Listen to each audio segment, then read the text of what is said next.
El año que termina, la violencia fue nuevamente uno de los principales temas en la agenda de noticias. El lado B se abordó durante todo el año. Un primer año muy violento, donde se entrevistaron a personajes como a Carlos Loe de Mola, quien estuvo en Torreón. Y un segundo año donde la violencia empezó a descender, donde se tuvieron las historias que contó el alcalde de Torreón, Eduardo Olmos, así como la de los gobernadores de Coahuila y Durango, Rubén Moreira y Jorge Herrera Caldera.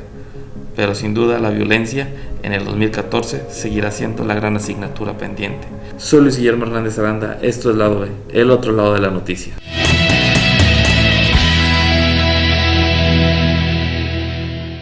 ¿Cómo ves ahora la laguna, ahora que regresas un año y medio después? Desgraciadamente la veo todavía descompuesta, todavía con problemas. Encuentro una sociedad vibrante, una sociedad que con muchas ganas de expresarse, de contar y de jalar la atención pública nacional hacia acá para no seguir viviendo y sufriendo lo que han estado sufriendo, porque no son solo las ejecuciones. Me parece que contabilizar la violencia nada más por cadáveres arrojados o cabezas que ruedan en el suelo es equivocado. Es eso sí, pero también es toda la serie de restricciones a las libertades, los cambios de hábitos a los que obliga la situación de peligro que vive la laguna. Entonces, en ese sentido, me parece que desgraciadamente la situación no ha cambiado mucho, ¿no? Tenemos recientemente aquí en Gómez Palacio pues un pueblo vaquero, peor que un pueblo vaquero. No tienen policía, no tienen cárcel, la Procuraduría, la Fiscalía está cerrada. Es decir, lo que tiene la laguna es mucho miedo y el Estado ha sido absolutamente fallido en la capacidad de proveerle a esa sociedad de condiciones de seguridad para poder expresarse, divertirse, trabajar, no vivir con ese pánico. La verdad es que a mí me parece que es la laguna el lugar más violento de México en lo que va de este sexenio. Muy feliz, gobernador. Por fin ya la carretera, porque para sus antecesores se había convertido en una pesadilla, pero para usted ya es un logro la supercarretera. Es un esfuerzo que, como tú lo has dicho, ha sido pues meritorio en una primera etapa del gobernador Guerrero Mier, que inició este gran esfuerzo. Me ha tocado 3 años de construcción de esta gran obra, de 10 años, 11 que duró, y la conclusión que estuvo el presidente Peña Nieto inaugurando este 17 de octubre pasado, y que va a significar para Durango un antes y un después para su desarrollo económico, para que haya más inversiones, para generar empleo. Sí, la laguna por desgracia sigue siendo muy golpeada. Bueno, creo que el balance que está en los números así muy fríos es de veras muy alentador.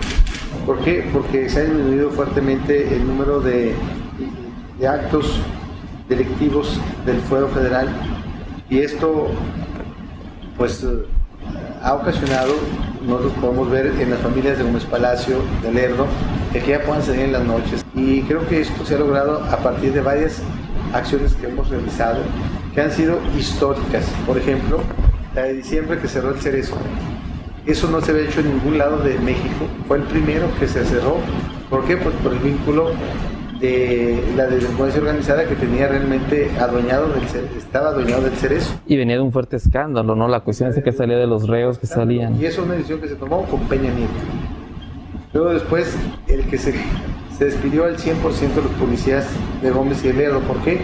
Porque estaban vinculados. Los dos jefes de las policías de Gómez y Lerdo están confesos en el Cerezo, que sus jefes eran los de los cárteles de aquí de la laguna. El hecho de que se haya agarrado ya ahorita cerca de 60 miembros de este cártel del crimen, entre ellos su cabeza principal, y que esto ha significado una disminución, pero pues del 60% de índices delictivos. Lalo, ¿puedes decir misión cumplida? Puedo decir que se avanzó mucho, puedo decir que se hicieron muchas cosas, pero yo creo que no se puede decir misión cumplida. Siendo yo alcalde electo, te estoy hablando en el mes de noviembre aproximadamente, yo entraba el día 1 de enero, recibí a alguien que me vino a traer una amenaza de un grupo delincuencial, a pedirme que no moviera yo a ningún mando medio de la policía. Me llamó mucho la atención cuando esta persona se va a los 5 minutos aquí a mis oficinas particulares, a mis teléfonos particulares, llega la primera amenaza, que fue la primera de 23 después, ¿verdad? A los 3 meses yo tuve una manifestación de casi 1000 policías en las puertas La de la presidencia. presidencia municipal, ustedes han de recordar, apoyada, avalada, pagada, financiada por la delincuencia organizada. Y ¿Sentiste miedo, Lalo, en ese momento? Sí, recibo esa comisión de 10 policías, y entro a mi oficina donde estaba la comisión y tenía yo aproximadamente a 1000 policías afuera que estaban haciendo carnes asadas y que había camionetas con gente armada allá afuera de la presidencia. La primera escena con la que yo me encuentro es con que al menos 2 de ellos tenían los pies arriba del escritorio del alcalde. O sea, ¿quién es la autoridad? Exactamente.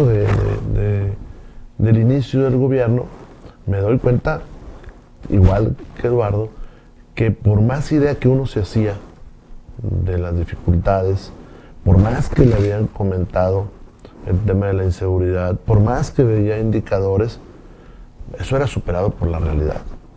De represalias, de amenazas, no tantas como las de Eduardo, pero también tengo ahora sí que un buen número, algunas con datos muy claros de dónde se pretendía atentar contra mi vida. Miembros de la policía de Acuña atentaron contra miembros de mi familia. Que a lo que le iba a comentar, usted dice, en el Congreso yo voy y platico, les digo, les advierto, viene el monstruo narcotráfico. Estaba enfrente de nosotros, les dije. Y es un monstruo que ya le tocó a su familia.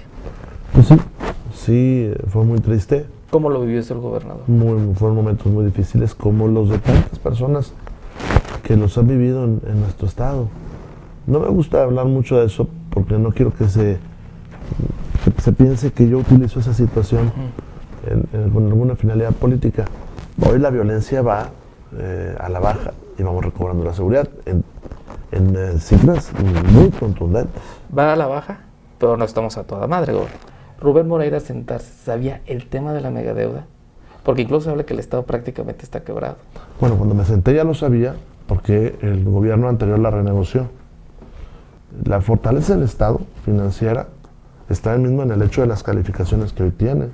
No son las mejores del país, pero no son las más malas. Es más, no lo pienso hacer, porque no creo que sea necesario, pero nosotros tenemos capacidad crediticia, ¿sí sabía usted? Sí, claro. Es decir, nosotros podemos pedir crédito.